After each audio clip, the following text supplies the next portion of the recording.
Parthenogenesis is a natural form of asexual reproduction in which growth and development of embryos occur without fertilization. In animals, parthenogenesis means development of an embryo from an unfertilized egg cell.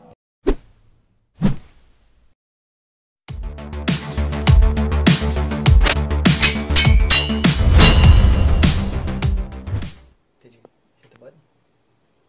Put it back up on me. So, okay. Now, I can move that a little closer. How about that? Because see, I can reach across. Okay. Alright, so that's the last one to show. This is, I believe, the first one out. So, here we go. Hey guys, it's Mark with Balls Out Ball Pythons. Hey guys, it's Mark with Balls Out Ball Pythons. Today we're going to look at the clutch, the entire clutch. Now, I believe this is the first one out. This is from the Parthenogenesis clutch. This is clutch number 8. It was a black pewter pied to an Ultramel, but my girl decided she didn't need a man, so we have 4 female Ultramels. Yes, they're all females, and they're all mine. No, I'm just playing. But for real, oh well. I tried to make it all nice and clean for you guys, but apparently she held on to some of the bedding. You can show them the bedding over here. See, she held on to some of that, and now it's in here, so... Alright, this is the one that was in the video yesterday. I posted a video with her, I believe. It was either her or this one. It was one of them. I think it was definitely, I think it was her. So anyhow, this is another one that came out. A female. All gorgeous. I was talking to my friend Ben, who is going to run tests on the sheds or whatever. I don't know exactly what all the tests will show or not, but he's going to do it. He's a good friend, and we met after my first Parthenogenesis clutch, and I look forward to seeing what all results he has. So here we go. Here's a third one. Okay, and then when all 3 of these were poking their head out a few days ago, oh, look at the blushing on that one. Man, I can't wait to see them after they shed. See all that blushing in the dorsal?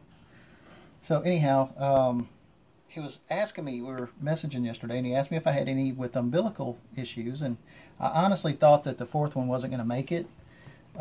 She looked like she was dead for 3 days, and then yesterday she poked her head out, so she is going to make it. And then she came out this morning, but you see how much smaller she is than the others.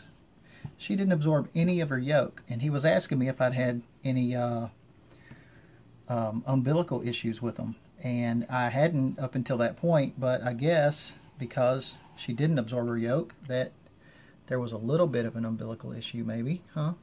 Since no yolk was absorbed, that's all that's left there. I'm not going to try to stress her out. I have to assist feed her tonight. She is a lighter color, but I don't think it has anything to do with any other genetics other than she just had a little hard time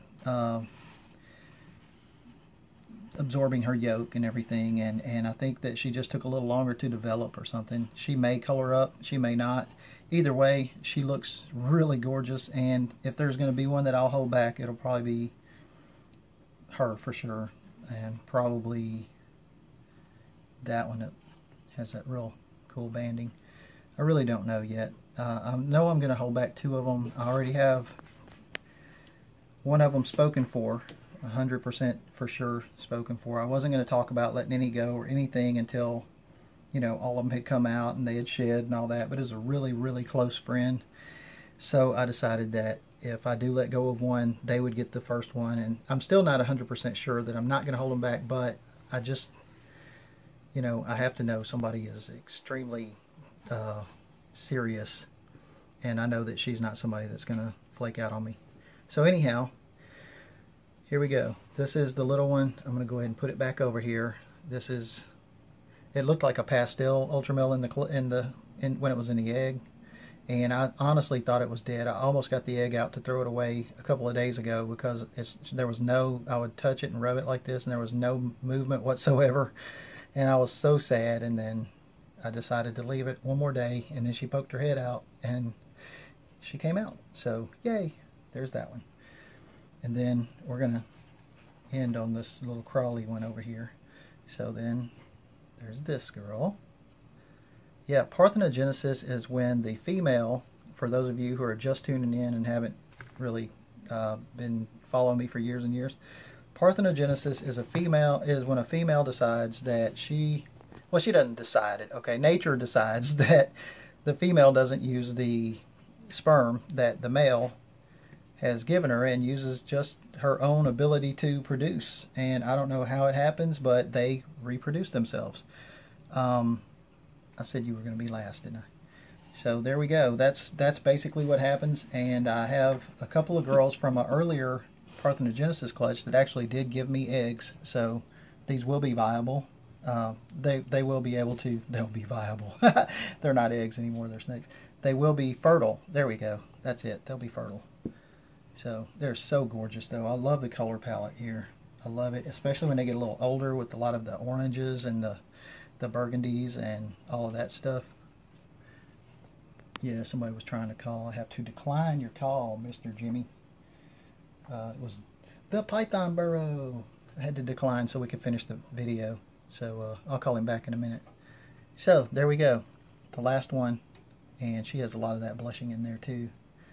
There we go. That's it. That's 2019 post or out of the egg. I started to say post shed video, but they haven't even went into shed yet. There's some squirmy little suckers, aren't they? And this is clutch number 8. So there we go. All Ultramels. All Ultramels. Yay, we're out.